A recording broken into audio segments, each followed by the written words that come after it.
Hanging out up here in Palermo today with Mark Alnutt. He is a friend of mine that I met way back when he was running, I believe it was street stocks out at Cuyahoga County Fair Speedway. He started racing back in 1998, had 16 seasons of racing, started in four-cylinder super stocks at Brewerton, went to pro stocks at Fulton, like we said, street stocks in Weedsport. Actually made his way up to Sportsman for a while before moving back down to street stocks at Thunder Mountain.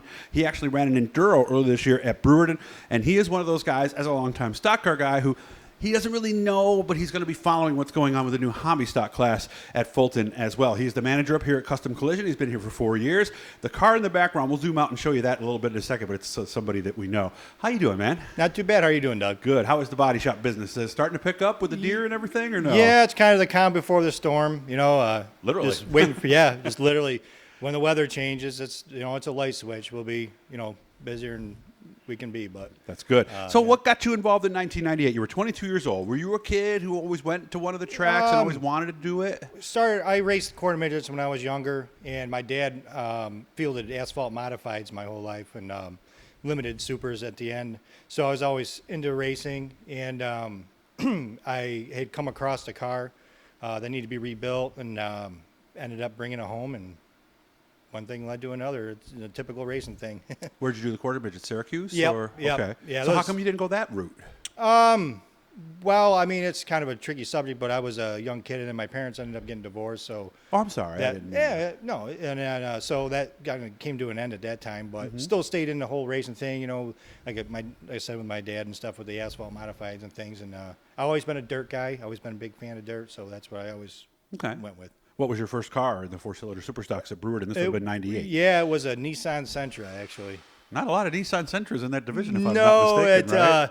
It got traded in at a car dealership I was working at, and I got it for nothing. Oh, and, perfect. Naive at the time, I thought it would work out, which, come to find out, there's certain cars that you want to have. And back at that time, there was a lot of rear-wheel drive stuff, Pintos and Mustangs, so I ended up going that route after. But, the front-wheel drive was not desirable then, because it kind of is really, now. Not at that time. Everybody was running like Toyota Celicas, rear-wheel drive stuff. Okay.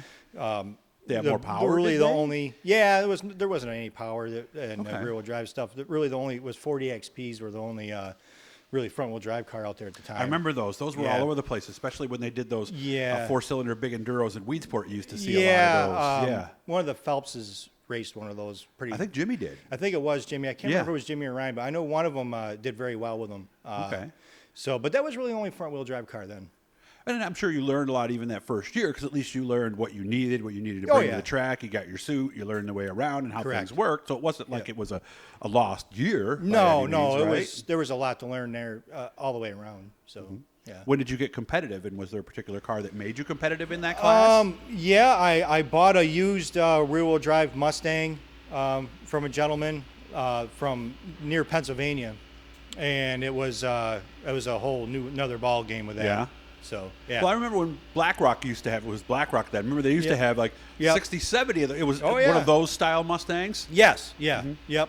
Exactly. And basically we ran out of them is what somebody told me in this part of the country. Is that fair to say? I think they started to become collectible, really. Is that what it was? Yeah, a lot of them Fox body Mustangs and stuff like that. Nowadays, people, restore them. So yeah, and a lot of them met their demise. They sure did. A lot of the racetracks. So when did you move up to Pro Stock, and what made you think that was a good move to make? Went to Pro Stock in 2001, and at the time I was hooked up with a gentleman that fielded Pro Stocks for years. I was actually married to his daughter, and found one of his old cars, and same thing, bare chassis, brought it home, rebuilt the whole thing with his help, and it just went racing. All right. Did we win in the Pro Stock?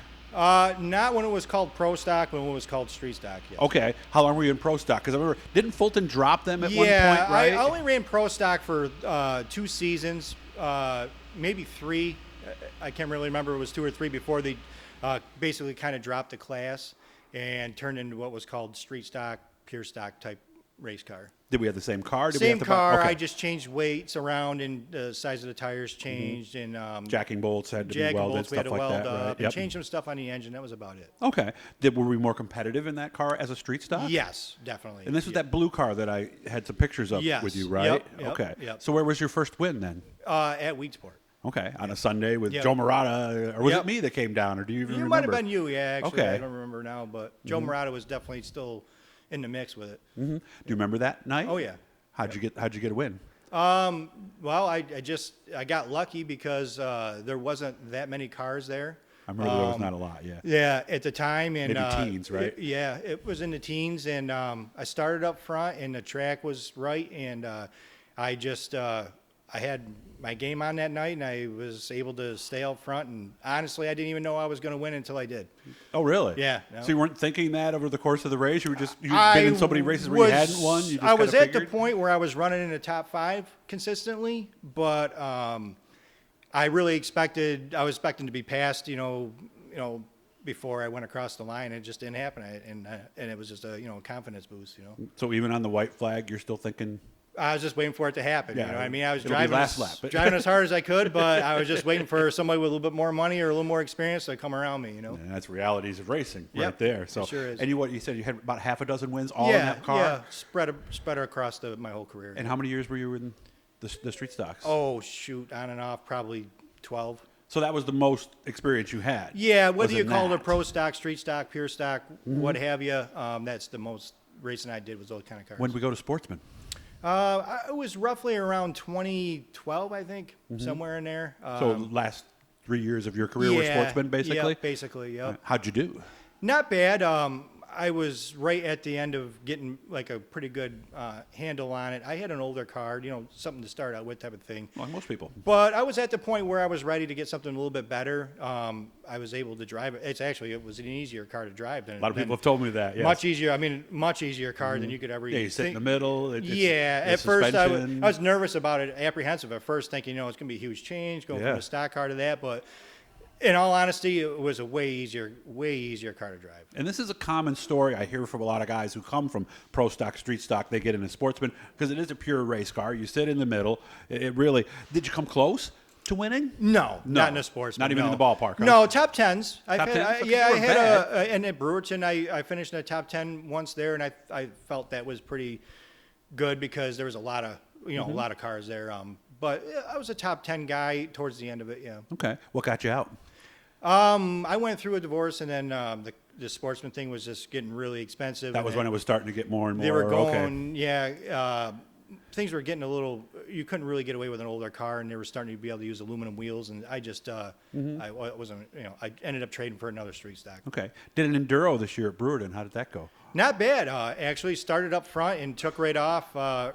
Unfortunately, as Enduros go, I got hit in the rear and knocked my rear tire in. So I stayed out there as long as I could, but it just wasn't spinning anymore. So it was like dragging another car behind you. I've so. seen a lot of those in the Enduro. I know exactly what you're talking Well, about. It I'll be slows honest with you, down. it's probably one of the most fun I've had in Nice. years. Yeah. Any chance you might get back? Because you and I were talking a little about the hobby stock. You're gonna, Yeah. not really convinced, but you'll be. What did you tell me? Keeping an eye on it. Yeah, I'm going you to keep said. an eye on it, see how things go next year. I'm definitely going to do another Enduro or two if they come Yeah, you up. were gonna do the one in the fall. You Definitely, told me, right? yep. Yeah. So I still got a car for that, and but yeah, the street stock thing over at Fulton's definitely not out of the question, but it's something that I want to entertain before. Gotcha. And before we go, I just wanted to show you something here. There's a car. I'm not going to make sure I zoom out too far here. I don't want to see the plate, but whose car is this, or would you rather not say, or does he want us to know? I'm sure I'm not going to say, but Yeah, I'm not gonna say he'll either, know but- whose it is. Yeah, you will. Somebody, if you watched me over the summer, I drove one of his cars and did a Facebook Live. So if you're a fan of mine, then you'll know whose car it is. So, well, thanks for making time for me, man. well, I thank didn't know you. you raced that long. I only yeah. thought you had basically a cup of coffee in this Yeah. deal. I didn't know that you No, did yeah. all those seasons, 98 to 2014. And who knows, just like everything else, everybody else in racing, retirement doesn't happen easy. So we never know. We might see Mark back on the track Never know. again.